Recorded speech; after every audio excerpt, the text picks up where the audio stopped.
let's learn how to sew an invisible zip. If you want to just skip forward to the sewing part, I will put a timestamp here so that you can just skip forward. But yeah, let's have a chat first if you want to. Just being sassy, I don't know. Anyway, this is my zip. Obviously normally you'd choose one in the matching colour, but I chose to use a contrasting one in the hopes it will be easier for you to see. I've gone with a YKK zip because I feel they're the best quality. So a bit of preamble. This is just my way of doing the zip. I sew the seam first and then I put the zip in. So if you imagine there being a seam here done first and then putting the zip in last. A lot of methods have you do the opposite way, so put the zip in first and then sew the seam underneath it last. And that's cool too. I've done it both ways lots of times and they both work. There's no wrong way to do it, which is something I always stress when I sew. You know, there's no wrong way as long as, you know, you're having fun and it comes out well. You're the boss. You're doing it for fun, remember. But this is just the way I prefer. So the reason I don't like sewing the seam underneath last is because I find it a little bit awkward to try and get in, because at that point you've already sewn the zip in and you have to get in there with the machine and try and get close to the plastic bit and push it out of the way, and I just find it annoying and it's hard to align nicely. So yeah, this is why I prefer my way. Okay, so your first step is going to be making sure you have a notch on your pattern, or basically deciding where you're going to stop the seam and start the zip. So if I put my zip up against the edge there, you can see there's a little plastic stopper there on the zip. So I'm going to put my notch, if I don't already have one, I'm going to put that 2 centimeters or 3/4 of an inch above where that plastic stopper is. So I'm just going to use a pin to mark it on this one, and I'll transfer it onto both my pieces, and that is going to mark where we're going to stop and back tack our stitching, and then that's going to be where our zip starts. So basically by putting our notch a little bit shorter than where the zip actually ends, that means we can pull that zipper down out of the way while we're working and the head of the zip's not going to be in our way. And I've already gone a little bit ahead on this one and I'll show you. So I've already put fusing tape in the spot where the zip is going to go. So the purpose of that is to strengthen this area so it doesn't stretch out of shape and warp when we're trying to put the zip in. It's going to make it a lot more easy to handle. So to fuse this area, you can either get pre-made fusing tape or you can do what I've done. And I've just got a scrap of fusible interfacing here that I've just cut myself. When you do cut that, make sure you cut it on the grain because that's where it's most stable and strong and is not going to stretch. And when you do cut and fuse this, keep in mind what kind of seam allowance you're working with. So I'm working with a 1 centimeter or 3/8 of an inch seam allowance, and I've cut my tape just a little bit wider than that. So I've cut mine just over 1/2 inch, or 1.3 centimeters, so that when I do my stitching line goes through the tape. That's very important. You don't want to go to all the trouble of fusing your seam and then have the zip stitching right next to it where the cloth's weak. It's got to go through that fusing, so keep that in mind. And what I also quite like to do is cut it so that I can catch that tape into my edge finishing. So once you've fused your centre back, making sure it's wide enough that your stitching is going to go through the tape, finish the edge as well, and it's quite nice that it is captured in, the fusing is captured in by that stitching. Oh, and one last thing that's just a quick little reminder, of course, just to make sure that you're fusing it on the wrong side of the fabric, not fusing on the right side, because we want it to all be hidden inside the garment and not visible. And for how long you want to cut your tape, you want to cut it so it goes below that notch that we've marked by about 2 centimeters or 3/4 of an inch. Mine's a little bit less than that because I was a bit sloppy in my demo. but that just means that our seam is going to end in the fusing tape, which is one more spot where it gets secured in before we put the zip. So yeah, we're pretty much ready to sew now, which is cool. So just going to do the seam as per usual. So I'm putting the pieces right sides together and sewing the seam below the zip at 1 centimetre or 3/8 of an inch. So I'm just going to go do that, and as I said, our stitching will go a little bit into that fusing, which will secure it at the base there. So I will be back. So there you go. Hopefully you can see that I've sewn my seam. I'm using a white thread, so hopefully it shows, but I've just thoroughly back tacked there, and I've gone all the way to the base and back tacked. And what I'm going to do is quickly press that little section open with my iron, and we'll be ready to get to the zip. Okay, so I'm sewing my seam right sides together and I've pressed it open. We're ready to start thinking about that beautiful zip and how it's going to go on there.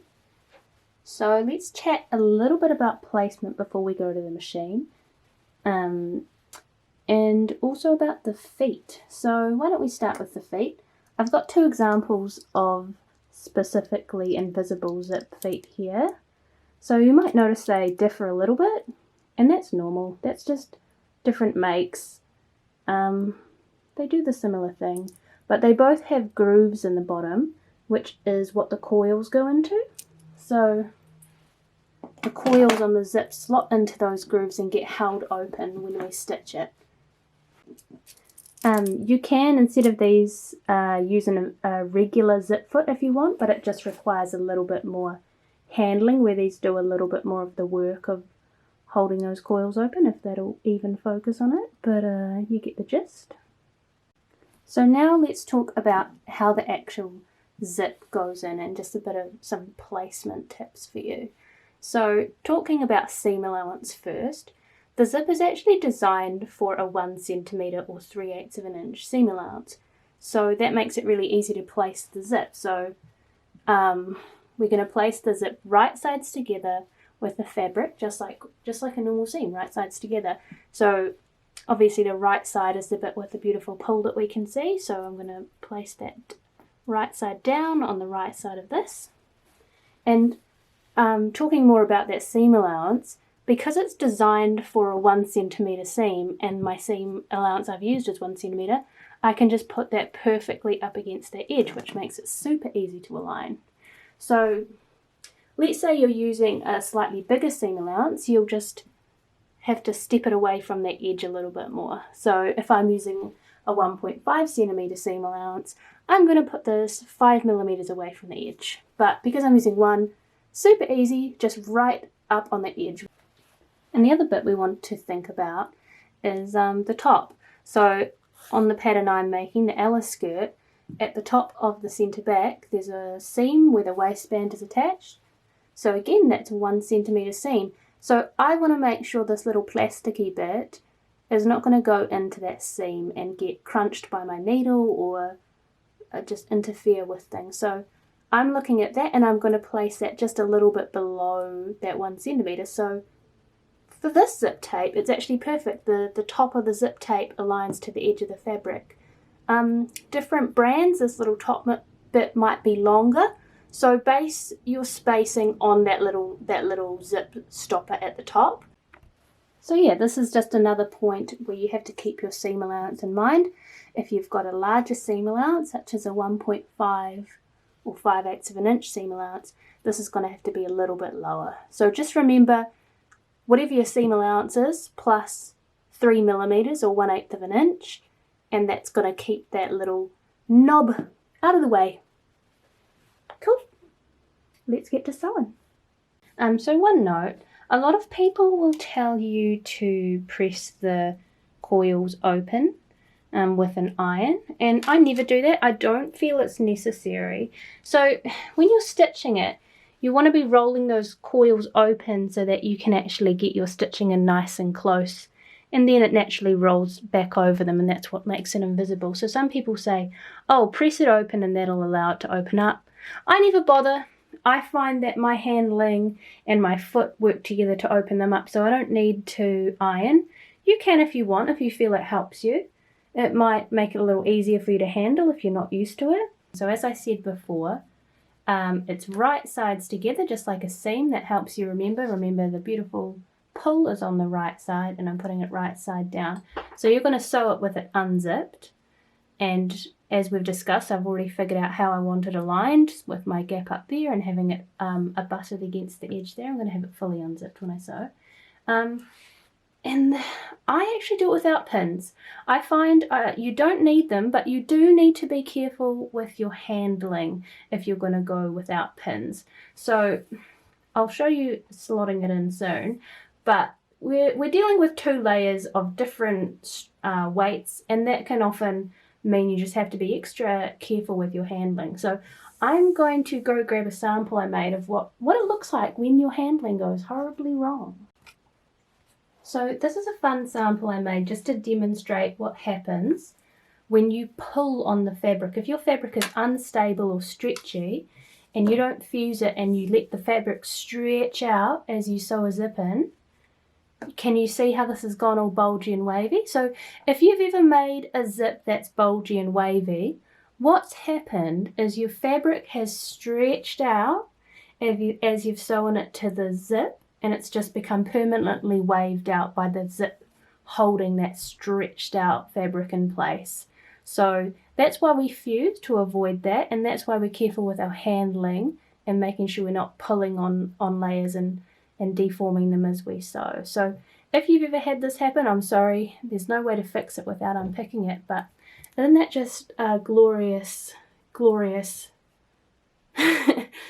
when your zip has boobs? Yeah, not a great look. Alright, so let's get back to the real thing. I have my zip here, right sides together, and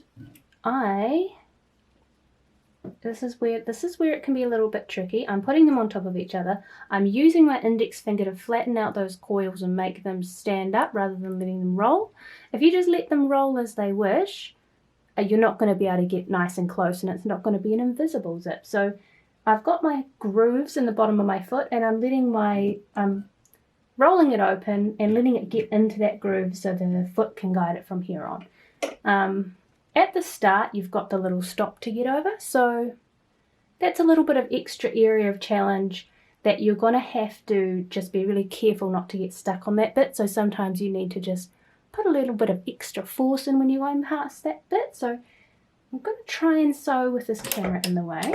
I'm going to start with a back tack, and this is where my handling really begins. So I can see I've rolled it open and I can see I'm going right in next to the coils, and I'm going to go past that little bit. Okay, it hasn't stuck on the plastic bit, so that's the first bit of good news. But if it tries to, just try and take it slow, and you may have to hand crank your machine if you're really concerned, and just getting it past that little bit without getting a little nest of stitches. Yeah, so this is the bit where you have to be careful about handling. So it's really easy to pull on the zip tape and push, and see how, if I exaggerate that, that's going to ease our fabric into the zip, which is the opposite of that wavy zip. It's when you've got a pucker situation, the opposite of the ski ramp zip.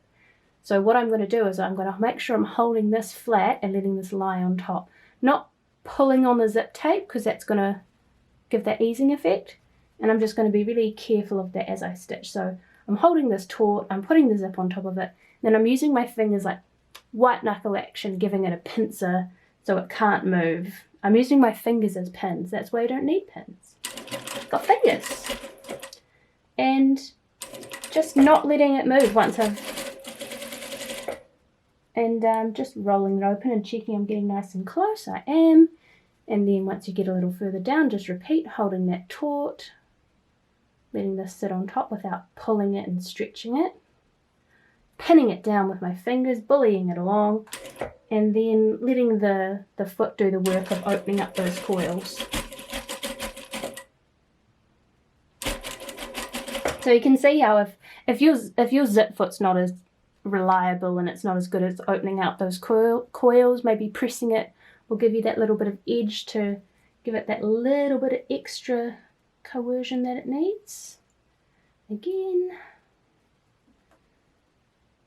And I'm making sure that my zip tape stays next to the edge there, because I know 1 centimetre is my seam.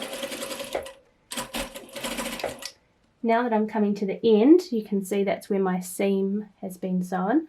I'm going to get nice and close to that and stop about 3 millimeters away from that initial seam and back tag. So 3 millimeters, 1/8 of an inch, I believe. And I'm getting there. Doesn't have to be exact. A little bit further. Get the pull out of the way.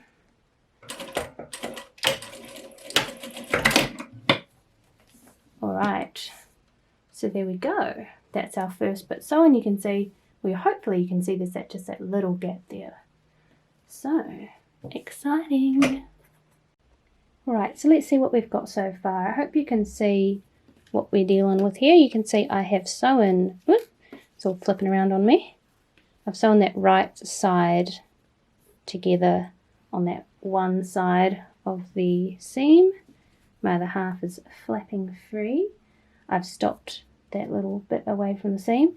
Now it's time for the other side. So this is the bit I was talking about that's tricky to get right. So the first part I'm going to do is I'm going to zip up that zip, and I'm going to work from the wrong side. So bringing it all to the wrong side.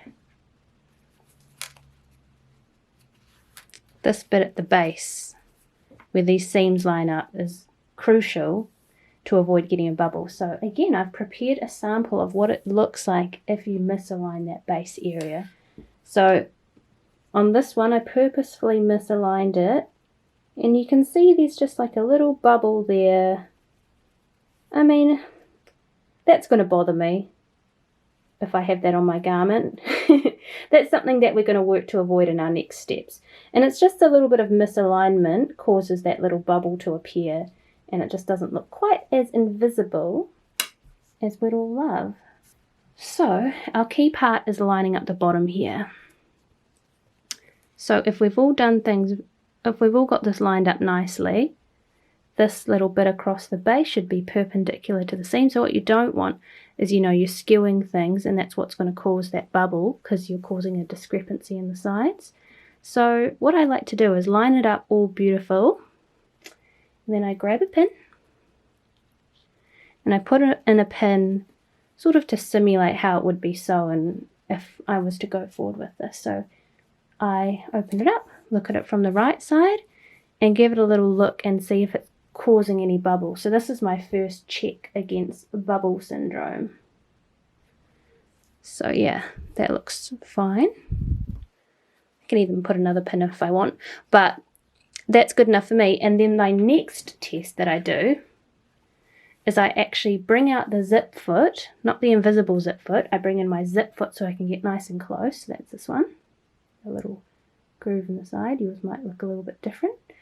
And I do a little machine tack or baste here, and that's my final check. So I do that for about 5 centimeters at the base of the zip, and then I can look at it from the right side and go, okay, cool, we've got no bubble, and then I can proceed with my final seam. So I will do that now.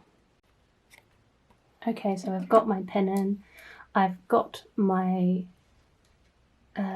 seam wrong side out, and I'm just going to stitch through the seam allowance and zip tape only, so it's not going through to the outside, and I'm going to do it nice and close. And I'm going to start my stitching, then take out my pin.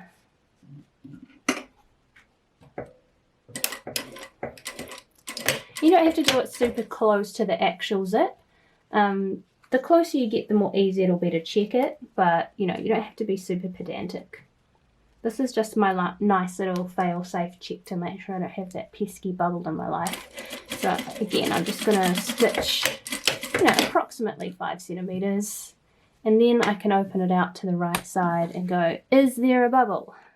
And obviously it's not going to be perfectly close in like the final stitching, but it gives you enough to go, okay, we do not have a bubble there. Oh, beautiful. check is done. Now we can move on to our stitching with no fear of unpicking. So if you did that stitching and you were like, oh, I feel like there's a little bubble there, you can just unpick that and redo it. So that's my little bit of insurance. Insurance. Right, now I've got my invisible zip foot on again, and I'm ready to do the actual final stitching. So I'm going to have to unzip this. So you can see I've tucked that in to the seam. Now I can reach in and grab it, put it through the bottom. Alright, we're good.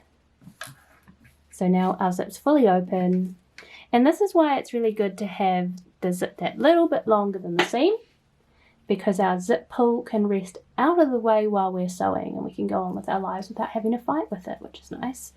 So now I'm ready to do my other side, right sides together, so you can imagine how that's going to look when it's sewn.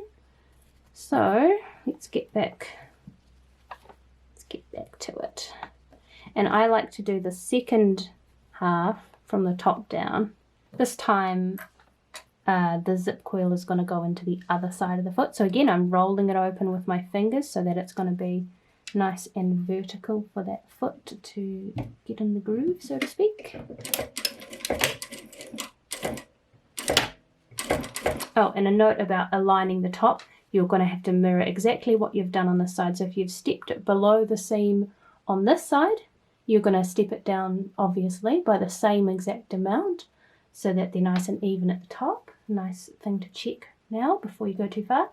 And of course, because now I've secured that little test bit at the bottom, that's already secured nicely, so I just have to make sure everything stays in a nice straight line, and I'm going to go for it. I'm going to hold it nice and taut, and once it comes through I can sort of keep it taut from both sides, and my zip foot is doing the work of keeping that coil open, and I'm just letting it do its thing. And when I get close to my original seam again, I'm going to stop 3 millimeters away from it and back tack.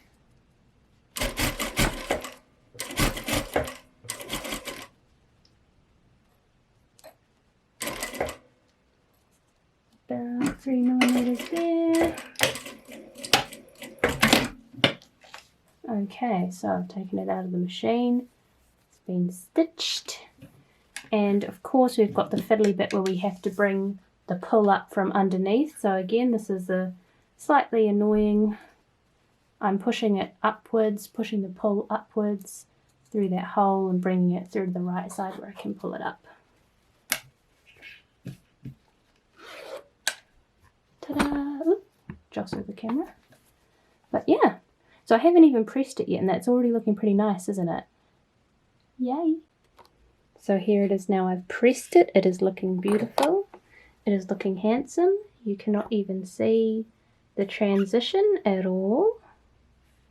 Very proud, very proud. And then we turn it over and we can see that zip tape. Oh gosh, I'm making it look so easy to turn a piece of fabric over. I can't believe it. Yay, we did it, guys. I hope this tutorial really helps you, and I hope you have a lovely day. Bye.